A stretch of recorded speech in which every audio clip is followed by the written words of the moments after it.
In plant physiology, one of the important topic is there, that is photoperiodism. Now, photoperiodism is the phenomenon of physiological changes that occur in plant in response to relative length of the day and night. That is called photoperiod. The response of the plant to the photoperiod expressed in the form of flowering is called to be as the photoperiodism. This phenomenon is firstly discovered by Garner and Allard in the year of 1920. He has been studied out several plants in which he observed that in the spring season, आपल्याकडे ज्याला summer म्हणतात, in spring season, some of the plant do not flower, and in remaining other period, it get flower. So this discovered firstly the short day plant. Now, firstly, what we have to know what is meant by the photoperiodism. The word itself has a two different word, that is photo. Photo means light, and periodism, that is nothing but periodic cycle of the light. आपण जर पाहिलं वर्षभर जर असेल तर photo period म्हणजे लाईटचा जो पिरियड आहे, पिरियडिझम आहे, लाईटला जो वेळ मिळतो तो लाईट पिरियड जो असेल, that light period is always changing. That is called to be as the photoperiodism. मग आता याचा इफेक्ट प्लांट वरती कुठे होतो? In the flowering phenomenon and lots of physiological changes. बरेचसे जे फिजिओलॉजिकल चेंजेस आहे, ग्रोथ आहे, प्लांटची जी ग्रोथ असेल, vegetative phase and reproductive phase, these are the two phases in the plant growth. These all are controlled by the photoperiod. हे photoperiod त्याला control करतो. In every life cycle of the plant, प्रत्येक प्लांटच्या life cycle मध्ये there are having the two time periods. One is there that is called as the vegetative phase, in which the growth of the vegetative organs takes place, such as here the shoots are developed, roots are developed, branches are formed, leaves are formed, and then the plant take part in the reproductive phase. And afterwards, here there is formation of flowers takes place. In flower again there is formation of different floral whorls, calyx, corolla, androecium and gynoecium, in which reproductively important whorls are there. They are the androecium and gynoecium, in which stamens and carpels are developed, and they take part in the reproduction. Later on, after pollination and fertilization, here embryo is developed, seeds are formed, and this completes the life cycle of the plant. So this type of particularly phenomenon is taking place in case of annual plant. जे काही annual plant आहे, जे particular सीझनला एका grow करतो आपण आणि त्या सीझनला ते काय होतात, मॅच्युअर होतात. क्रॉप प्लांट्स बघा तुम्ही, एका सीझनला सोईंग करतो आपण आणि लगेच पुढच्या सीझन पर्यंत त्याची लाईफ सायकल कंप्लीट होते. That type of plants are called as annual. Those which complete their life cycle within 1 year, within 1 season, एका सीझन मध्ये कंप्लीट होते. So that is called to be as the annual type of plant. Some plants are there, they are perennial, which are growing more than 1 year. Most of them are nothing but tree species. Shrubs are there. Herb जे असतात, herbaceous species जे, they are annual mostly. Grasses आहेत. आता काही perennial grasses सुद्धा आहे, पण annual जर grasses पाहिले, they are growing in only in 1 year, एका वर्षामध्ये. So that type of particularly plants are called to be as the annual, and the plants which are completing their life cycle after 2 year, 3 year, 4 year, that is called to be as the perennial plants. So in year itself, जर आपण वर्षामध्ये जर पाहिलं असेल तर particularly एका वर्षामध्ये सुद्धा फोटो पिरियड जो आहे, लाईट पिरियड आहे, that light period is always changing. Just like if we see in the summer जर आपण उन्हाळ्याची परिस्थिती जर बघितली, summer starts in India from month of the February, March, April, May. These are the months of the summer in India. Now, if we see this 4 month, what happened after summer, February and March? Then after it is increasing the day period. दिवसाची लांबी वाढते, दिवस वाढतं. आता दिवस तर 24 तासाचाच आहे, दिवस काही बदलणार नाही. पण जो सूर्य उगवण्याचा आणि मावळण्याचा वेळ जो आहे त्या वेळामध्ये बदल होतो. Just like in the summer time, जर आपण एप्रिल, मे, जून या महिन्यामध्ये जर पाहिलं, there is having the longer day period. Longer day असतात. लॉंगर डे म्हणजे काय? Sun rises early and set at the late. Just like जर आपण उन्हाळ्यामध्ये पाहिलं तर सूर्य उगवण्याची वेळ कशी असेल? सकाळी 5:45, कधी कधी 5:30 पासूनच उजेड असतो, 5 पासूनच. उन्हाळ्यामध्ये जर पाहिलं तर 5 वाजता उठलं तर सकाळी 6 सारखं वाटतं. So light is available from morning 5 p.m. exactly the sun rise takes place before 6. 6च्या अगोदर सूर्योदय होतो आणि 6 पासून ऊन पडायला लागतं. आणि संध्याकाळी जर पाहिलं उन्हाळ्यामध्ये तर संध्याकाळी 6-7 पर्यंत उजेड असतो. 7 पर्यंत, 7 पर्यंत. म्हणजे सनसेट जो आहे तो कधी कधी 6:15, 6:30 पर्यंत होतो. म्हणजे जर आपण जर याला पिरियड जर पाहिला तर तो 5:45 पासून ते संध्याकाळी 6:15 पर्यंत जर पाहिला तर that is near about to be जवळजवळ 13 तासाचा पिरियड आहे. म्हणजे जास्त आहे, मोर दॅन 12 आवर, 12 तासापेक्षा जास्त. 13 तासा जवळजवळ पिरियड लाईट पिरियड कोणाला मिळतो उन्हाळ्यामध्ये. आणि रात्रीचा पिरियड संध्याकाळी 7च्या पुढे रात्र होते आणि सकाळी 5 पर्यंत, म्हणजे रात्रीचा पिरियड कमी झाला. डार्क पिरियड जो आहे that is becoming less in the summer time. आता उलट जर आपण हिवाळ्यामध्ये जर पाहिलं, in the winter time what happen, there are having the shorter days. आता सध्याची कंडिशन आहे शॉर्टर डेज आहेत. शॉर्टर डेज म्हणजे काय? Sun rises late and set early. सूर्य उशिरा उगवतो आणि लवकर मावळतो. आता जर आपण सूर्य उगवण्याची वेळ जर पाहिली तर मग 6:45, 7 अशा, कधी कधी 7च्या एकदम जवळ 5-10 मिनिटं अगोदर असं सूर्य उगवण्याची वेळ आहे. 7च्या नंतर सूर्यप्रकाश येतो, 6 वाजता येत नाही. आणि त्यानंतर संध्याकाळी जर पाहिलं तर 5 पर्यंत सूर्यप्रकाश राहतो. 5 नंतर कमी व्हायला लागतो. 5:30, 5:45 सूर्यास्त होऊन जातो आणि अंधार पडतो. म्हणजे जो लाईट पिरियड आहे तो हिवाळ्यामध्ये विंटर टाइमला काय कमी आहे. किती तासाचा आहे जर आपण पाहिलं तर 7 पासून तर संध्याकाळी 5 धरा तुम्ही. लाईट पिरियड जो प्लांटला मिळाला, ज्याच्यासाठी चांगला लाईट आहे, क्वालिटी ऑफ लाईट आहे, तो सकाळी 7 पासून ते संध्याकाळी 5 पर्यंत. म्हणजे किती तास झाले? 10 तास जवळजवळ, है ना. 10 तासाचा, 5 तास सकाळ मध्यान्नापर्यंत, 12 पर्यंत आणि 5 तास नंतरचा, म्हणजे 10 तासाचा period. So less than 10 hour there is nothing but light period and dark period is more than. किती होईल मग? जर 10 तास गेले तर उरलेले 14 तास, म्हणजे 12, 13, 14 तासाचा पिरियड हा डार्क पिरियड आहे. So dark period is more in case of the short day.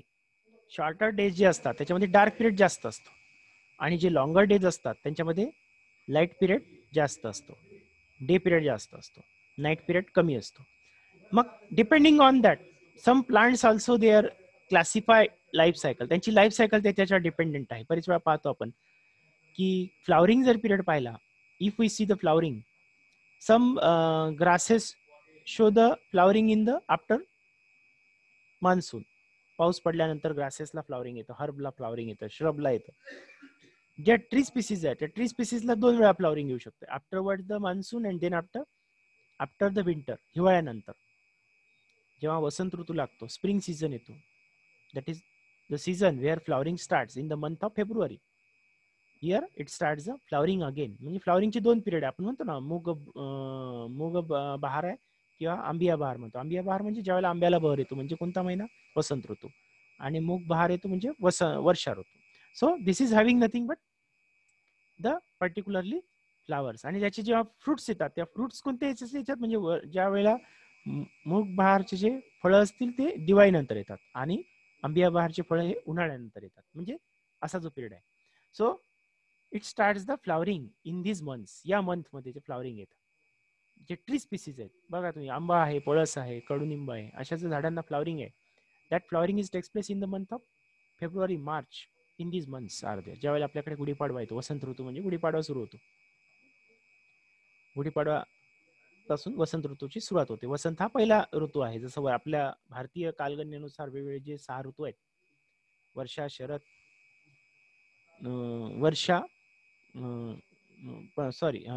वसंत, ग्रीष्म, वर्षा, शरद, हेमंत, शिशिर असे जे 6 ऋतू आहेत. तर यामध्ये पर्टिक्युलरली वसंत, ग्रीष्म हे उन्हाळ्याचे आहेत, वर्षा, शरद हे पावसाळ्याचे आहेत आणि हेमंत, शिशिर हे हिवाळ्याचे. तर असे जे ऋतू आहे, या ऋतूमध्ये शिशिर ऋतू जर पाहिला तर आपण ज्याला फॉलिंग ऑफ लिव्हज म्हणतो, पानं गळतात, तर पतझड म्हणतात. So this season is taking place in the winter. Winter ज्या वेळेला होतो, हिवाळा संपला आणि नवीन पालवी येणार, त्यावेळेला it start the nothing but autumn. त्याला ऑटमन असं म्हणतात आपल्याकडे, शिशिर ऋतू. And spring season that is called to as the Vasant. So in this flowering is started in the month of spring and along with in the rainy season. यावेळेला फ्लॉवरिंग येतं. So what is the factor but that is responsible for the flowering? That is the length of the day, and this is discovered by the Garner and Allard. हे Garner and Allard ने शोधून काढलं की length of the day is responsible for the flowering. So depending on this photo period, it has been classified the plants into 3 categories, that is short day plant, long day plants and day neutral plants. So short day plants are those which are having the short day life cycle, ज्याची life cycle हे short days मध्ये complete होते, ज्याला flowering येतं, असे जे plant आहेत त्याला आपण म्हणणार short day plant. Long day plants are those which were requiring longer days for their flowering. फ्लॉवरिंगसाठी त्यांना लॉंगर डेज लागतात. आणि तिसरा प्रकार आहे डे न्यूट्रल, त्याचं काही रिलेशन नाही. हे असे प्लांट्स आहेत की ज्याचा दिवसाच्या लेंथवर, फोटो पिरियडवर काही इफेक्ट नाही.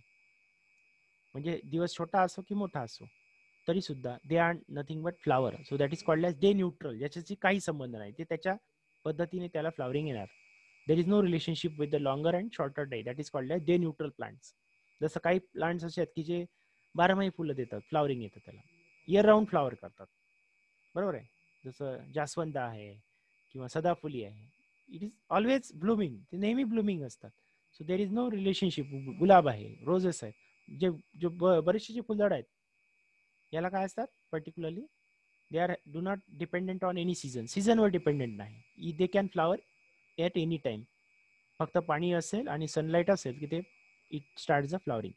So they are such a plants which are nothing but not dependent on the length of the day and night. They are called to be as the day neutral plants. मग त्या प्लांटला day neutral plant म्हणतात. मग शॉर्टमध्ये इथं बघा दाखवलेलं आहे, here the what are the short day plants. Short day plants are there, those which has the nothing but less than 12 hour of day period, more than 12 hour of बरोबर आहे, short day म्हटलंय ना याच्यात. आता short day मध्ये it is nothing but having the less than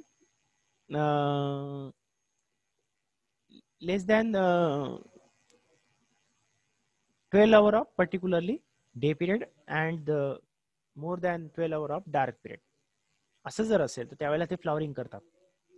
and suppose it is interrupted by any light. जर हा जो डार्क पिरियड आहे, हा जर आर्टिफिशियल एखादा लाईट अवेलेबल असेल तर अशा वेळेला they do not undergo flowering. So in case of short day plant, dark period is critical. त्यांना डार्क पिरियड हा क्रिटिकल पाहिजे, otherwise they do not flower. So such plants are there. They are rice, coffee, soybean, tobacco and chrysanthemum. असे जे plants आहेत, क्रिझॅन्थेमम शेवंती, तंबाखूचं पीक असेल, soybean आहे, coffee आहे किंवा राईस आहे, याच्यामध्ये जर लाईट इंटरप्शन असेल तर त्यावेळेला काय होईल, if the light is interrupted in a dark period then it is do not flower. ते फ्लॉवरिंग होत नाही.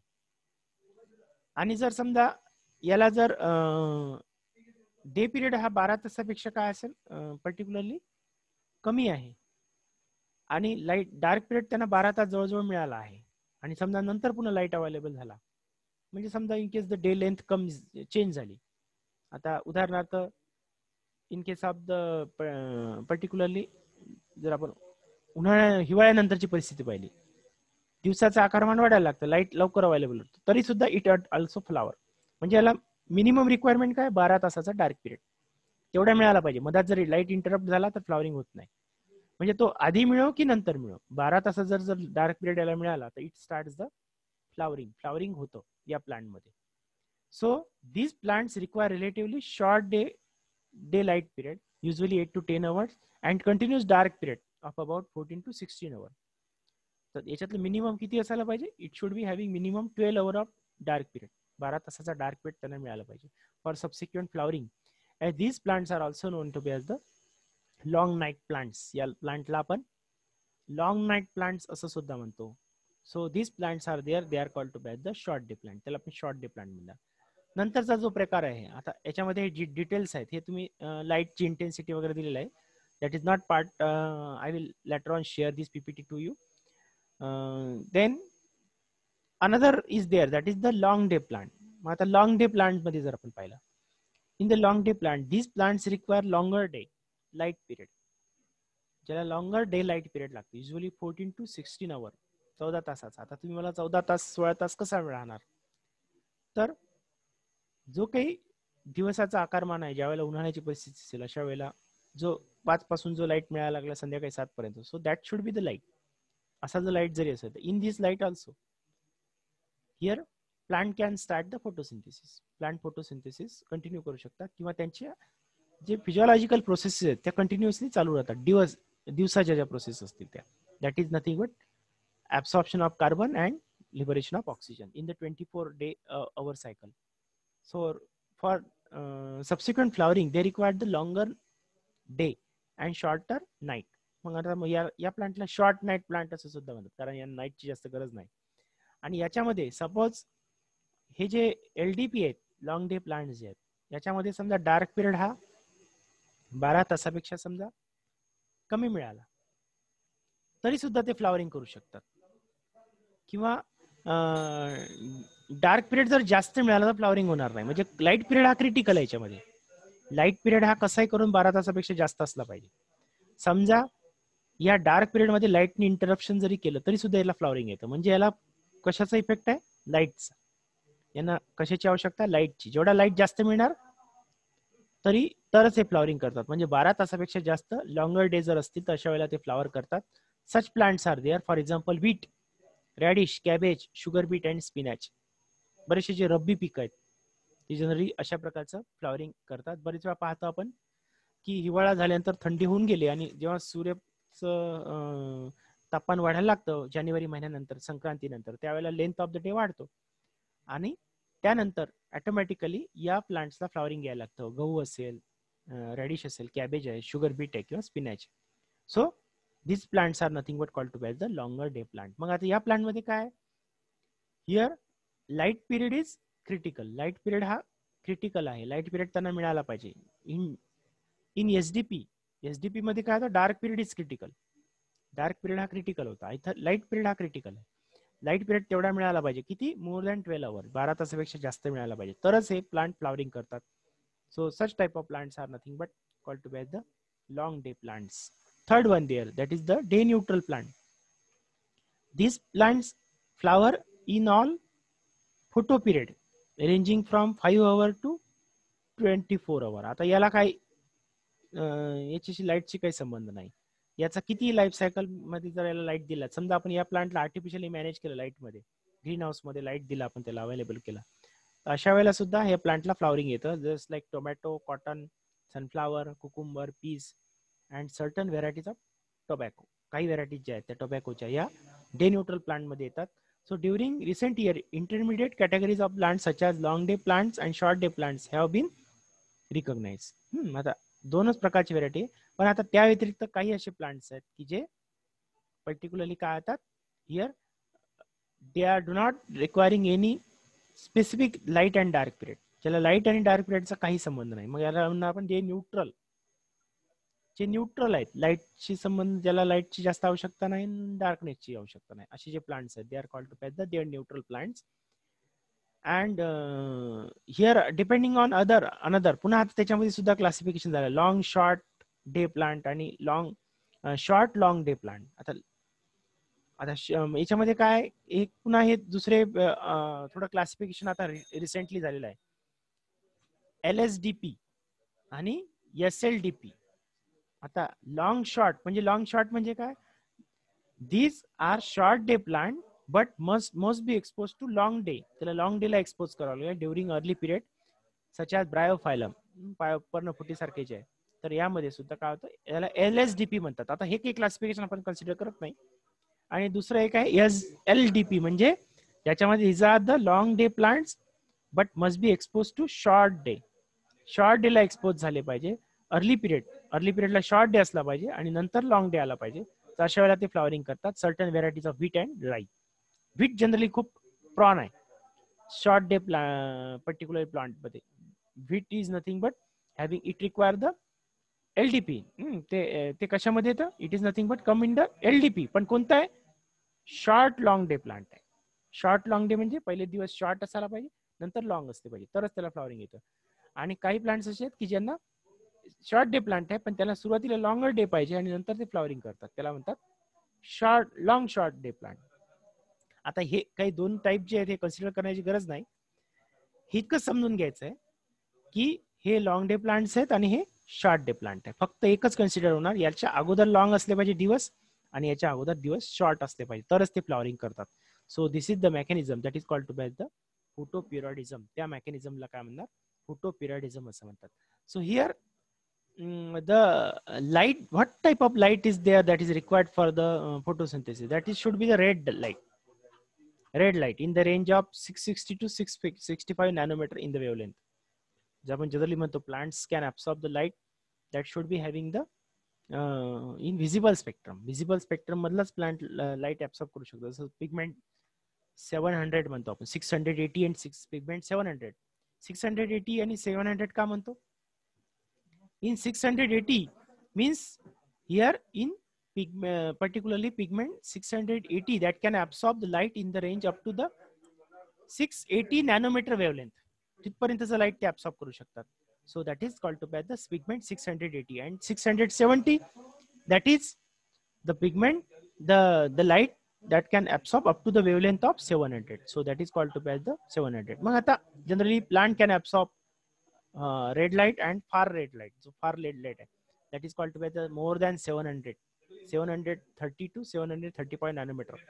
So याच्यामध्ये इथं दाखवलंय बघा हे जे far light, far red light and red light याचा इफेक्ट दाखवलाय फ्लॉवरिंग मध्ये. That initiate the flowering in the plant. So this is all about the photoperiodism. याला आपण काय म्हणणार? फोटोपिरियडिक मेकॅनिझम असं म्हणणार. Okay, so we are going to stop at here.